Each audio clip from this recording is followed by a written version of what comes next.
আমার নবীজি কোথায় জোরে হবে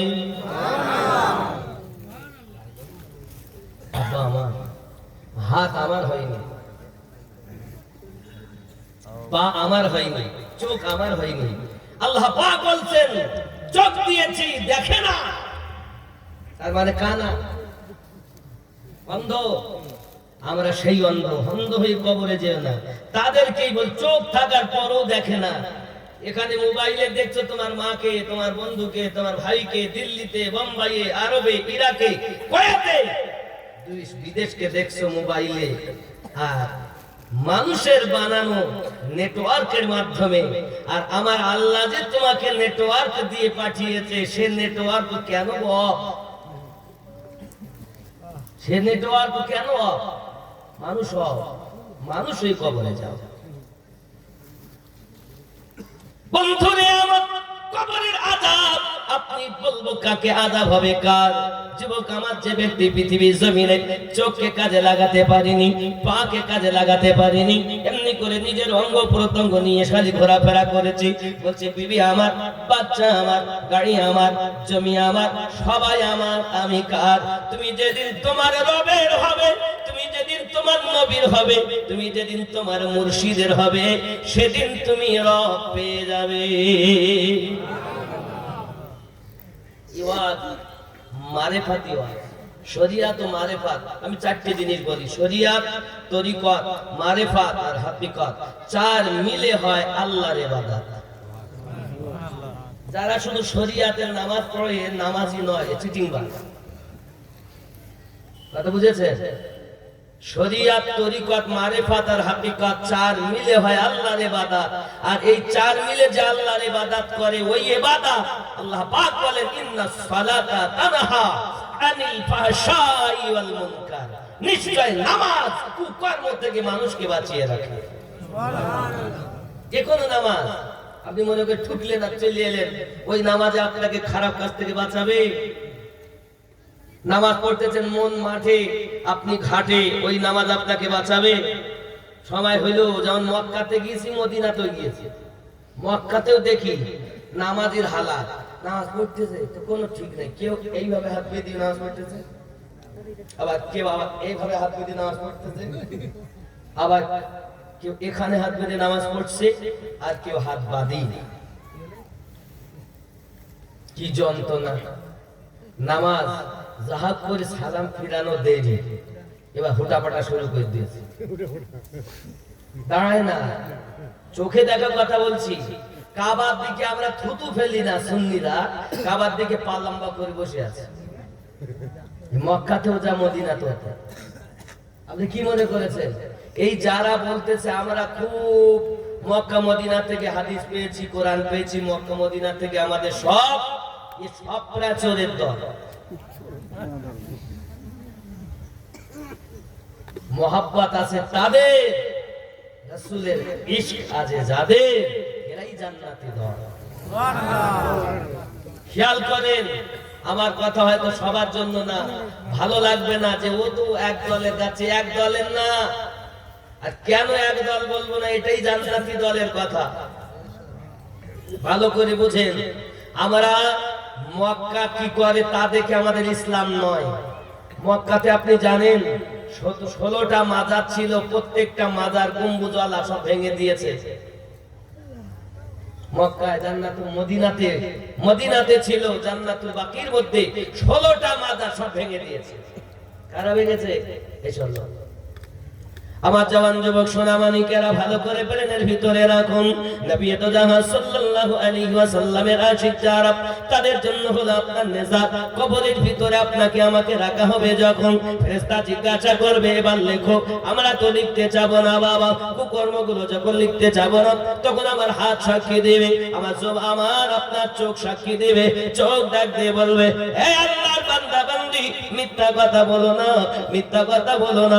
অমুক সময়ে আমার তারাতে দেখেছিলে, আমার দ্বারাতে কাজ করেছিলে, রাত 12টা 1টা বেজে যায়, এ যুবক যুবতীরা মোবাইলে ফেসবুক চালাচ্ছ, তুমি চোখে ঘুম এসে যায়, তারপর মোবাইল পড়ে যাবার তুলে নিয়ে ফেসবুক চালায়, কত রকমের ছবি দেখো, এই চোখ তোমার বিপক্ষে সাক্ষী দিয়ে বলবে আল্লাহর বান্দা বান্দি, আয় আল্লাহর ফেরেশতাও আমার দ্বারাতে তোমার এই আল্লাহর বান্দা বান্দিটাও আমার দ্বারাতে নোংরা নোংরা ছবি দেখেছিল, আমার দ্বারাতে মেয়েটার দিকে চোখ মেরেছিল, মেয়েটি বলবে, মেয়ের চোখ বলবে আমার দ্বারাতে ওই ছেলেটার দিকে চোখ মেরেছিল, আমার দ্বারাতে কুদৃষ্টি করে তাকিয়েছিল। আয় আল্লাহর বান্দা বান্দি মিথ্যা বলো না, আল্লাহর ফেরেশতা এর বিপক্ষে আমি সাক্ষী দিলাম। সাক্ষীগুলো খারাপ। এ যুবক, চোখ আমার হয়নি, কান আমার হতে পারলো না, পা আমার হতে পারলো না, দেহ আমার হলো না রে বাবা। যেদিন তুমি তোমার দেহটাকে তোমার বানাতে পারবে, চোখ তোমার হয়ে সাক্ষী বাবা, তোমার যখন গোলাম বানাতে পারবে। মানুষ তুমি যদি আল্লাহওয়ালা হতে চাও, কাম ক্রোধ লোভ মোহ মৎসর্যকে বিলীন করো, বিলীন করার পর ফানাফি শেখ হয়ে যাও, আল্লাহওয়ালা যিনি তার কাছে চলে যাও, তার কাছে যাইয়া নিজে বিক্রি হয়ে যাও। আমার আল্লাহ পাক কোরআন শরীফে বলেছেন, মাইয়াহদিল্লাহু ফাহুয়াল মুহতাদি, আমি আল্লাহ যার হেদায়েত দান করি তারা হেদায়েত প্রাপ্ত হয়, ওয়া মাইয়ুরিল, আমি আল্লাহ যারে পথভ্রষ্ট করি ফালান তাজিদা লাহু ওয়ালিয়াম মুরশিদা, পথ প্রদর্শক আউলিয়াকে বন্ধু রূপে পাবে না। আল্লাহ যাদের হেদায়েত দেয় তারা হেদায়েত পায়, তারাই মুর্শিদ দুনিয়ায় পেয়ে যায়। এটাই কোরআনের ফয়সালা। তোমার কোন মোল্লা তোমার কবরে যাবে না। খেয়াল করে রাখুন বাবা, এখন যারা পীর পেল না, মুর্শিদ পেল না, মনে রাখতে হবে আল্লাহর কোরআন মোতাবেক তারা মুর্শিদ পায়নি, মানে হেদায়েত আল্লাহ পাক তাদের চাননি। তুমি ফানাফি শেখ হয়ে যাও, ফানাফি শেখ হয়ে যাওয়ার পরে তোমার মুর্শিদ তোমাকে ঠিকানা দেবে রাসূলে পাকের, এখন নবী পাক তুমি পেয়ে যাবে, তখন ফানাফি রাসূল হয়ে যাবে। হে যুবক আমার, ফানাফি রাসূল যখন হবে, নবীর মোহাব্বতে আল্লাহ পাবে, আল ফানাফিল্লাহ হয়ে যাবে। ফানাফিল্লাহ হওয়ার পরে অবশিষ্ট জীবন পেয়ে যাবে। এই ব্যক্তি যদি কবরে যায়, কবরে কাফনে দাগ লাগে না ভাই। খেয়াল করেন, ছোট্ট একটা ঘটনা বলি আব্বাজি আমার, খেয়াল করুন, পৃথিবীর সরজমিনে, পৃথিবীর সরজমিনে এমন একটা ঘটনা ঘটেছে বাবা। 1920 সালে আপনার একটি বই লেখা হয়েছিল, নাম তার ছিল রাজপাল। বইটি লিখেছে, বইটির নাম হলো রঙ্গিলা রসুল। কি নাম, কি নাম? 1920 সালে এই রাজপাল বড় খবিস একটি বই লিখেছে, বইটার নাম রঙ্গিলা, রঙ্গিলা রসুল।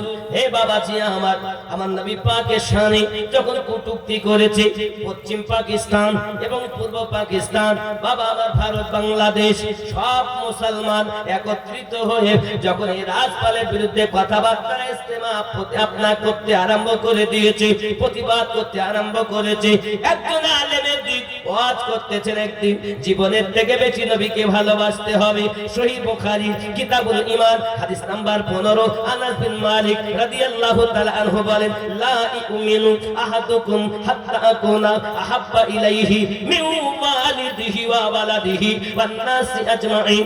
রাবাহুল বুখারী কিতাবুল ঈমান। জোরে বলুন সুবহানাল্লাহ। হাদিসটি এইরূপ বাংলা হতে পারবে না তুমি ঈমানদার ততক্ষণ তো যদি তোমার অর্থের থেকে বেশি, তোমার সন্তান ও পিতা মাতা থেকে বেশি, এমনকি তোমার জীবনের থেকে বেশি, দুনিয়ার সমস্ত মানুষের থেকে বেশি নবীকে যদি প্রেম না করতে পারো, লা ইউমিনু, তুমি মুমিন নও। তাহলে মুমিন কারা? জানের থেকে বেশি নবীকে ভালোবাসে। সুবহানাল্লাহ। আচ্ছা, যারা নবীকে বেশি ভালোবাসে তারা দরুদ পড়তে ত্রুটি করে না? তারা কি বলে যাকে প্রেম করে তার কখনো দোষ খোঁজে? আর দোষ যারা খোঁজে তারা কি প্রেম করে? এরা মুখে বলে আমরা প্রেম করি, অপরন্তেরা বদমাইশ। নবী অন্য কিছু না, নবী একজন বার্তাবাহক। জোরে বলেন না উযবিল্লাহ। আব্বাজি আমার সোনা মানিকেরা খুব প্রেমের ভিতরে রাখুন। এখন ওয়াজ করলেন এই কথা যখন সঙ্গে সঙ্গে একজন ব্যক্তি যার নাম পৃথিবীর জমিনে স্বর্ণাক্ষরে আপনার লেখা আছে, ইতিহাসের পাতাতে লেখা আছে, বাবা হে সোনা মানিকেরা আমার, এই রঙ্গিলা রসুল বইটি লেখার পরেতে ভারত পাকিস্তানের ভিতরে আপনার কিনা বড় আপনার হুলস্থুল মেচে গিয়েছে। জীবনে খেয়াল করুন, এই ব্যক্তিটার নাম ইলমুদ্দিন বলে একজন আল্লাহওয়ালা ব্যক্তি, বাবা নবী প্রেমিক ব্যক্তি ইলমুদ্দিন। এই বক্তব্য শোনার পর রঙ্গিলা রসুলের কথা যখন শুনেছে, রাজপালের কথা যখন শুনেছে, সে ছিল আপনার কাঠ মিস্ত্রি। এই ব্যক্তি কাঠ মিস্ত্রি, পৃথিবীর জমিনে তার কাছে একটা টাকা ছিল, বাবা এই টাকা দিয়ে একটা খঞ্জর কিনেছে, কেনার পর ভারতের মাটিতে চলে এসেছে। খুঁজে খুঁজে খুঁজে খুঁজে রাজপালকে আপনার কেনা পেয়ে গেল। হে যুবকেরা আমার, জিজ্ঞাসা করে রাজপালকে, সে মনে করছে মনে হয় আমার কোন বন্ধু চলে এসেছে। যুবকেরা আমার এখন দরজাটা খুলে দিয়েছে, ভিতরে গিয়েছে, কে তুমি? আমার নাম হলো রাজপাল। যুবকের সঙ্গে সঙ্গে তাকে মেরে দিয়েছে, কতল করে দিয়েছে। কতল করে দেওয়ার পরে ইংরেজ সরকারেরা বুঝে নিয়েছে এই আপনার কিনা একজন নির্দোষী ব্যক্তিকে কতল করেছে, জগৎ একে ফাঁসি দিতে হবে। বাবা সোনা মানিকের আমার ইলমুদ্দিন আপনার কিনা জওয়ান ছেলে, 19 বছরের ছেলে। হে বাবাজি আমার জওয়ান ছেলে, ইয়ং ছেলে, হে আমার বাবারাও, আর যারা তোমরা জলসা দাও তারা বেশিরভাগ যুবক। এখানে যুবকের দল না, 400-300 মতো যুবক। শোনো, তোমাদেরই দলেরই ছেলে এই ইলমুদ্দিন পৃথিবীর সারজমিনে তাকে যখন মেরে দিয়েছে, এখন ইংরেজ সরকার বলে ওকে ফাঁসি দিতে হবে, বিনা দোষে একজনকে মারলো। তখন চলে এসেছে তার কাছে একজন বাবা, যার পক্ষ নিয়েছিল ডক্টর আল্লামা ইকবাল। সুবহানাল্লাহ বলেন। আল্লামা ইকবাল এই ইলমুদ্দিনের পক্ষে নিয়েছিল। যুবক আমার, এমন সময়তে মোহাম্মদ আলী জিন্নাহ বলল, হে ইলমুদ্দিন, তোমাকে ফাঁসির কাঠগড়া উঠতে হবে। তো যখন বিচার হবে তুমি বলবে আমি যখন ওকে কতল করেছিলাম আমার মাথা ঠিক ছিল না। কি নাম? মৃত মায়ের নাম? তোমার নাম কি বাবু? ইবনে মাসউদ। 1000 টাকা মায়ের নামে, আল্লাহ তার মায়ের কবর জান্নাতের টুকরা বানিয়ে দেয়। দাদির নামে তা সেটি বলো। এটা আমিনুল ইসলাম 1000 টাকা, আল্লাহ কবুল করুন, জোরে বলি আল্লাহুম্মা আমিন। বাবাজি খেয়াল করুন, এমনি করে আপনার ইলমুদ্দিনকে বলা হচ্ছে, মোহাম্মদ আলী জিন্নাহ বলছে খবরদার তুমি বলবে আমার মাথা ঠিক ছিল না, তাহলে ফাঁসি থেকে বেঁচে যাবে। ঈমান কেমন মজবুত দেখেন, ঈমান। ইলমুদ্দিন বলেছিলেন, বাবা না না না, সম্ভবপর নয়, আমি তো মেরেছি আমার নবীর গুস্তাখি করার জন্য। ইতিহাসের পাতা লক্ষ্য করুন ও যুবকেরা আমার, এখন ইলমুদ্দিন ফাঁসির কাঠগড়াতে আপনার কিনা চেপেছে। যুবকরে এখন ফাঁসি দেবে। ইলমুদ্দিন বলেছে, না না, সত্য সত্য, আমার নবীর দুশমনকে সজ্ঞানে আমি তাকে কতল করেছি। এই রঙ্গিলা রসুল লেখার পরে আমার নবীর শানে কটূক্তি করার জন্য সজ্ঞানে তাকে আমি মেরে দিয়েছি। ফাঁসির কাঠগড়ায় চড়িয়ে তাকে ফাঁসি দেওয়া হয়ে গেল। সব থেকে আশ্চর্যের ব্যাপার হলো, বাবা তাকে যখন দাফন করা হয়েছে 15 দিন পর তার লাশটাকে তুলতে গেছে। বাবা এখন তুলতে গিয়ে দেখে যে হালাতে কাফন দিয়েছে, ওই কাফনে দাগ লাগেনি, লাশটা টাটকা। ঘটনা এখন ইতিহাসের পাতায়। ও যুবক আমার, সোনা মানিকেরা, আমি বোঝাতে চাচ্ছি এটা আল্লাহর নবী যারা ওয়াফাদার হবে, আল্লাহ পাকের আপনার হাবিবকে যারা দিল জান দিয়ে মোহাব্বত করবে, তাদের কাফনে দাগ লাগবে। এটা এখনো স্বর্ণ করে লেখা আছে, ইতিহাসের পাতা খুলে দেখো ইলমুদ্দিন। এজন্য গজলে বলা হয়েছে, জমিন মেলি নেহি হোতি, জমন মেলা নেহি হোতা। জোরে বলুন, জমিন মেলি नहीं होती, ज़मन मैला नहीं होता, मोहम्मद के गुलामों का कफन मैला नहीं होता। বাজি আমার রাসূল করিমের যারা গোলাম তাদের কবরে কোনো আযাব হবে না বাবা। চলুন না এগিয়ে যাই। এমনি করে দেখা গেল তাহলে পৃথিবীর সারা জমিনে আমাদেরকে কবরে রাখার পরে ফেরেশতা এসে জিজ্ঞাসা করবে তুমি লেখো, আমাদেরকে লিখতে হবে নিজের আমলনামাগুলো বাবা। সোনা মানিকেরা আমার, ফেরেশতা এসে জিজ্ঞাসা করবে বলো তোমার রব কে?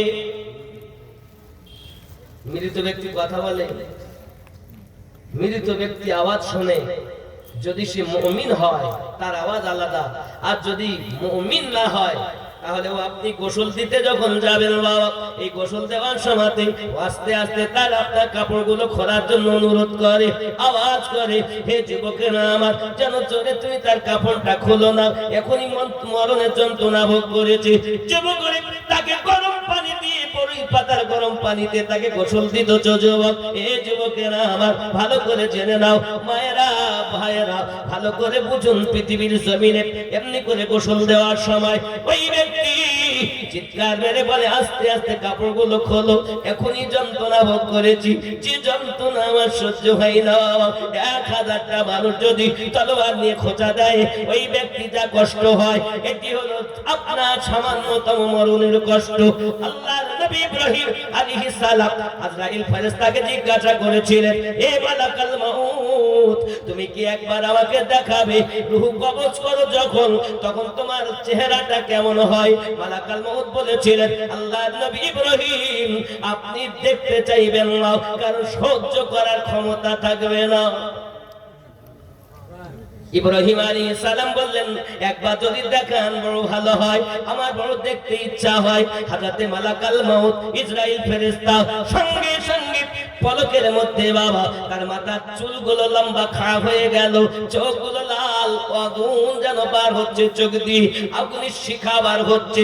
এই যুবকের দাঁতগুলো সম্মুখে লম্বা, দারোয়ানি কালো সুরাত দেখতে পেয়েছি, যার মাথাতে 4খানা মুখ রয়েছে বাবা। এই যুবকেরা আমার, সোনা মানিকেরা আমার, সঙ্গে সঙ্গে মালাকুল মাউতের হালাত দেখে তার আপনাকে ধোঁয়া বার হচ্ছে, মাথার চোখের এই ধোঁয়া আগুন, আর আগুন থেকে যে ধোঁয়াগুলো বার হয়েছে, এই গরমে ইব্রাহিম আলাইহিস সালাম বেহুশ হয়ে গিয়েছেন। বেহুশ হয়ে যাওয়ার পরে অনেকক্ষণ পর যখন হুঁশ ফিরেছে, ইব্রাহিম নবী বলছে, মালাকুল মাউত, একজন ব্যক্তির জন্য এতটুকুই যথেষ্ট, আপনার হালাত যদি দেখে তার জীবন বার হয়ে যাবে, কারণ এই হালাতটি আমি নবী ইব্রাহিম সহ্য করতে পারিনি। এ যুবকেরা আমার, ওই মালাকুল মাউত যদি আমাদের রূহ কবজ করে রে বাবা, তাহলে বলুন কত কষ্ট হবে। এ যুবকেরা, আল্লাহর নবী ইব্রাহিম আলাইহিস সালাম আপনার একটি কবরের কাছে গিয়ে ওই কবরবাসীকে বলেছিল, কবরবাসী রে, আল্লাহ দয়াতে তুমি জিন্দা হয়ে যাও। জিন্দা হওয়ার পরে জিজ্ঞাসা করেছিল, বলো না তুমি কেমন আছো কবরের ভিতরে? ওই ব্যক্তি বলেছিল, ওগো নবী ইব্রাহিম, 5000 বছর ধরে আমি আজ কবরে শুয়ে আছি, এখনো মরণের যন্ত্রণা কমেনি। মামুর বাড়ি মরণে। আব্বাজি আমার, সোনা মানিকেরা, খুব ভালো করে মাথায় রাখুন বাবা, মরণের এত কষ্ট দুনিয়াতে প্রিয় নবী সাল্লাল্লাহু আলাইহি ওয়াসাল্লাম এই জমিনে আমাদের জন্য দিন রাত কেঁদেছেন, দিন রাত কেঁদেছেন। মরণের শক্তি বড় শক্তি বাবা, কষ্ট বড় কষ্ট। প্রিয় নবী সাল্লাল্লাহু আলাইহি ওয়াসাল্লাম এই দুনিয়ার সারা জমিনে বাবা আমার মরণ সম্পর্কে বড় আলোচনা করেছেন। কবরের ভিতরে যখন আপনার কিনা রাখা হয়, এই কবরটি এমন বাবা সংকীর্ণ, জিজ্ঞাসা করা হবে, বলো তোমার রব কে? কবরে শোয়াবে কি বলে? বিসমিল্লাহি ওয়া আলা মিল্লাতি আমিনুদ্দিন। আমার নাম বলবে না? আপনাদের ইমাম সাহেবের নাম? জাহাঙ্গীর আলম সাহেবের নাম বলবে না? বিসমিল্লাহি ওয়া আলা মিল্লাতি জাহাঙ্গীর আলম বলবে না? মেম্বারের কথা কি বলবে? বিসমিল্লাহি ওয়া আলা মিল্লাতি রাসূলিল্লাহি, আল্লাহর নামে নবীর মিল্লাতে শুয়ে রেখে গেলাম। জীবনে তো নবী চিনলে না, তো নবীর দলে শোবে কেমনে? সারা জীবন বলি শুধু নবী আমাদের বড় ভাই, শোবে কি করে তুমি? একবারও ভাবনি যে তোমার মোল্লা ওই কবরে যাবে না? যদি কবরে যায় তো রাসূলুল্লাহ যাবে। শোয়ানো হলো বিসমিল্লাহি ওয়া আলা মিল্লাতি রাসূলিল্লাহি বলে। হে যুবক আমার, আপনাকে আমাকে রেখে চলে আসলো সবাই। আমরা তখন আওয়াজ শুনতে পাই, বাবা প্রত্যেকের আওয়াজ শুনতে পাই। যদি মুমিন হয় নিয়ে যখন যায় তখন তারা চিৎকার করে আপনার বলে জলদি করে নিয়ে চলো। বেটা পিটি সবাই কাঁদে, কিন্তু বলে তোরা কাঁদিস না, আমার তো মিলনের সময়। বলে যার উম্মত হয়েছি আজ এখনই তার দিদার হবে। এ হলো মুমিন। আর যদি কাফের হয়, হে বাবাজি আমার, তখন তারা বলবে কোথায় নিয়ে যা, আমার বিবি কাঁদে, আমার বাচ্চা কাঁদে, আমার বেটা কাঁদে, আমার বিটি কাঁদে। মায়েদের জন্য একটা কথা বলে যাই, মা, আল্লাহর হাবিব সাল্লাল্লাহু আলাইহি ওয়াসাল্লাম বলেছেন কবরের ভিতরে আযাব হবে যদি কেউ বিলাপ করে। আল মাইয়িতু ইউযাবু ফি কবরিহি বিমা নিহা আলাইহি। কথা বুঝতে পেরেছেন? অনেক মেয়েরা আছে বাপ মরে গেছে তো অনেক ভাবে কাঁদে, বুক পিটায়, পিটায় না? কেউ মাটিকে আছাড় দেয়, আরে আমার বাপ চলে, বাপ তুই আমি বলিয়ে গেলি নে বাবা। এখানে এরকম কাঁদে না? বিনিয়ে কাঁদে? কাঁদে না? নিজের বাপকে জাহান্নামে পাঠিও না, লোককে দেখাচ্ছে আমি বিটি কাঁদতে পারি। এভাবে কেঁদে না। রাসূল করিম সাল্লাল্লাহু আলাইহি ওয়াসাল্লাম হাদিস শরীফে বলেছেন আল মাইয়িতু ইউযাবু ফি কবরিহি, মুর্দাকে আযাব দেওয়া হবে কবরের ভিতরে বিমা নিহা আলাইহি, যদি তার জন্য কেউ নিহাত করে কাঁদে, নিহাত অর্থ বিলাপ করে যদি কাঁদে, তাহলে তার কবরে আযাব দেওয়া হবে। এখন এই বিলাপ করা, বিলাপ কাকে বলে? কেউ বুক পিটিয়ে কাঁদা, মাথা পিটিয়ে কাঁদা, মাটিতে আছাড় মেরে আপনার কান্নাকাটি করা, লোকে বলে আমার আব্বা রে আব্বা। অনেক বিটি মারা গেলে মা কাঁদে, ওরে আমার বিটি রে বিটি, বলে গেলি রে বিটি। এই বিলাপ কান্না হারাম, এই কাঁদলি আযাব। বাপকে জান্নাতে পাঠানো বাদ দিয়ে জাহান্নামে পাঠাচ্ছ, কবরে আযাব হবে। ওগা আমার আব্বা আমার আম্মা জানেরা ভালো করে বুঝুন, তাহলে বোঝা গেল বিলাপ করে কান্নাকাটি করা যাবে না। বাবা চলুন না এগিয়ে যাই। প্রিয় নবী সাল্লাল্লাহু আলাইহি ওয়াসাল্লাম আরো বলেছেন ওই ব্যক্তি কাফের যদি হয়, মুমিন যদি না হয়, আওয়াজ করে করে বলবে কোথায় নিয়ে যাচ্ছ আমাকে? এই তো ঘর করেছি, পাকা ঘর, ভালোভাবে থাকতে পারলাম না, আমি লক্ষ লক্ষ টাকা ব্যয় করে পাকা বাড়ি করেছি থাকবো বলে, কিন্তু আমার থাকা হলো না, আমি মারা গেছি, আমাকে কোথায় নিয়ে যাচ্ছ? বাড়ি নিয়ে যাও, বাড়ি নিয়ে যাও। যুবক বেটার কান্না, বিটির কান্না, বিবির কান্না, বন্ধুদের কান্না দেখবে, সেও কান্না করতে করতে যেতে চাইবে না, জোর করে কবরে নিয়ে যাওয়া হবে। পায়ের আওয়াজটা পর্যন্ত শুনতে পাবে রে যুবক। এবার যখন কবরের স্থানে নিয়ে গিয়ে বাবা তাকে আপনার কবরে শুইয়ে দেওয়া হবে, এই কবরে শুইয়ে দেওয়ার সময়তে মনে করবে বুঝি এরাই আমার সঙ্গে যাবে। বাবা কেউ তো সঙ্গে যায় না, দুইজনের নামে বন্ধন গুলো খুলে কেবলার উপর তার মুখটা করে দেয়, আবার আপনাকে না উঠে চলে আসে। যদি ওই ব্যক্তি মুমিন না হয়, তার মুখটা ঘুরে পূর্ব দিকে হয়ে যাবে রে বাবা, কুত্তার মতো চেহারা হয়ে যাবে। আর যদি ওই ব্যক্তি মুমিন হয়, ঠিক কেবলার দিকে মুখ করো বা নাই বা করো, অটোমেটিক তার মুখ কেবলার দিকে হবে।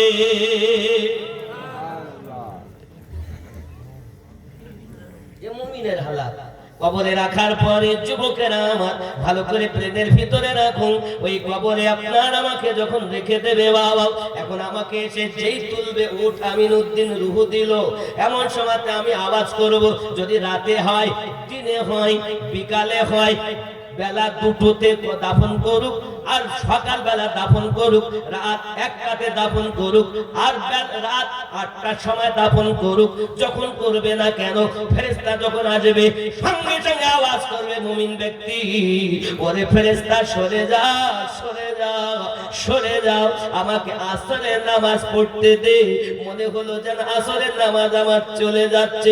ঈমানদারের লক্ষণ, ঈমানদারির লক্ষণ আমার রাসূল পাক বলেছেন, কবরে তার নামাজ হবে না, কিন্তু দুনিয়ায় নামাজের সঙ্গে তার এত মহব্বত ছিল, ইবাদতের সঙ্গে তার এত প্রেম ছিল, ইবাদতের সঙ্গে তার এত মহব্বত ছিল, ও কবরের ভিতরে আওয়াজ করবে, আয় ফেরেশতা প্রশ্ন করো না, সরে যাও, আমাকে আসরের নামাজটা পড়তে দাও। মনে হবে যেন সূর্য অস্তমিত হয়ে যাচ্ছে, মাগরিবের সময় চলে আসছে, ফজরের কথা বলবে না, যোহরের কথা বলবে না, আসরের কথা, আপনার মাগরিবের কথা বলবে না, এশা নামাজের কথা বলবে না, বলবে তো আসরের নামাজের কথা বলবে। হাদিসে রাসূল। ও যুবকেরা আমার, এখন ওই মুমিন ব্যক্তি এমনি করে আপনার আসরের নামাজের কথা বলবে, নামাজ পড়ে নেই, কিন্তু না বাবা, তাকে হিসাব দিতে বলো তোমার রব কে, হে বাবাজি বলো তোমার রব কে। এখন আমরা মনে করি জিজ্ঞাসা আমাকে করলো বা আপনাকে করলো, আমার রব হলো আল্লাহ। 2 নাম্বার তোমার দিন কি, আমার বললাম দ্বীনুল ইসলাম, আমার ধর্ম ইসলাম ধর্ম।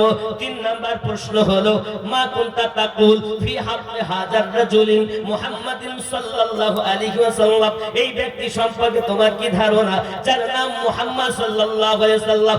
বন্ধুরা, স্কুলে কলেজে যেখানে পরীক্ষা হোক না কেন, পরীক্ষার প্রশ্নটা আর উত্তরটা যদি দেয়, এ কেমন প্রশ্ন? আল্লাহর কথা জিজ্ঞাসা করলেন তো উত্তর দেন না। 2 নাম্বার ধর্মের কথা বললেন, তবু উত্তর দেন না। 3 নাম্বার যেই প্রশ্ন করেছেন তা কি বলছেন, মা কুনতা তাকুল ফি হাক্কি হাযার রাজুলিন মুহাম্মাদিন সাল্লাল্লাহু আলাইহি ওয়াসাল্লাম, প্রশ্নের সাথে উত্তর।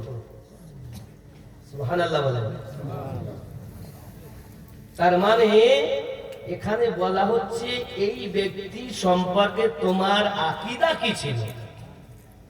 আকীদার প্রশ্ন, কবরে নামাজের কথা জিজ্ঞাসা হবে না, আগে জিজ্ঞাসা হবে আকীদার কথা। জেনে নাও কোন মোল্লা তোমাকে কি বলেছে আমি জানি না, শোনো, কবরে প্রশ্নই 3, বুখারী ও মুসলিমে একটি প্রশ্নের কথা এসেছে, আদার্স অন্য কিতাবে 3টি প্রশ্নের কথা এসেছে, রব, ধর্ম, নবী। বুখারী ও মুসলিমে এসেছে একটি প্রশ্ন, শুধুমাত্র নবী। আকীদা সম্পর্কে প্রশ্ন করা হবে, দুনিয়ায় থাকতে তুমি নবীকে কি বলতে? ভালো করে বোঝেন, আপনি বলে আমার কবরে যাবেন না, আমিও আপনার কবরে যাব না, কিন্তু এটাই সঠিক প্রশ্ন কবরে আকীদার। আপনি বলছেন আকীদা কি হবে? জেনে রাখো, তোমার পাহাড় পরিমাণ ইবাদতের মূল্য নাই যদি ইবাদত আকীদাই খারাপ হয়। যদি বলেন হুজুর কেন, দেখুন ঈমানদারের জন্য কিন্তু নামাজ, আল্লাহ মুসলমানকে নামাজ পড়তে বলেন, আল্লাহ মানুষকেও নামাজ পড়তে বলেন। আল্লাহ নামাজ পড়তে বলেছেন ঈমানদার, নামাজ রোজা রাখতে বলেছেন ঈমানদারি দেখে, ঈমানদার ও ঈমানদারি দেখে। যদি বলে মৌলভী সাহেব আপনার কথা কেমন একটা রং রং মনে হচ্ছে, তাহলে আল্লাহকে জিজ্ঞাসা করি, আল্লাহ নামাজ কি? যে নামাজ পড়ে সে কি মুমিন? তা বলছেন না, নামাজ মুমিনেরাও পড়ে আবার মুসলমানরাও পড়ে। কোথায়? কোরআন শরীফ 14 নাম্বার মানে 49 নাম্বার সূরা 14 নাম্বার আয়াত। সূরাটির নাম সূরা হুজুরাত, আয়াত নাম্বার 14। বলছি শুনুন, বিসমিল্লাহির রহমানির রহিম। ক্বালাতিল আরাবু আমান্না, আরবের কিছু মানুষ এসে বলল আমরা ঈমান নিয়ে এসেছি, মানে কাবা বিজয়ের পর খেলার নাম বাবাজি, তারা কালেমা পড়ে দিয়ে বলছে আমরা ঈমান নিয়ে এসেছি। ক্বালাতিল আরাবু আমান্না, আরবের মানুষেরা এসে বলল আমরা ঈমান নিয়ে এসেছি। কুল্লাম তুমিন ওয়ালাকিন, আল্লাহ পাক বলেন যেহেতু ওরা প্রকাশ্য হুকুম পালন করে এজন্য বলেন কুল্লাম তুমিনু, যেহেতু তারা প্রকাশ্য হুকুম পালন করে, নামাজ পড়ে, রোজা রাখে, হজ করে, যাকাত দেয়, দাড়ি রেখেছে, টুপি মাথায় দিয়েছে, হাব্বা জুব্বা গায়ে দিয়েছে, এজন্য ওরা বলবে কুলু আসলামনা, আমরা শুধু মুসলমান সেজেছি। ওয়ালাম্মা ইয়াদখুলুল ঈমানু ফি কুলুবিকুম, বিন্দু মাত্র ঈমান তাদের অন্তরে প্রবেশ করি। ঈমান আলাদা, আমল আলাদা। ঈমান আলাদা, আমল। নামাজ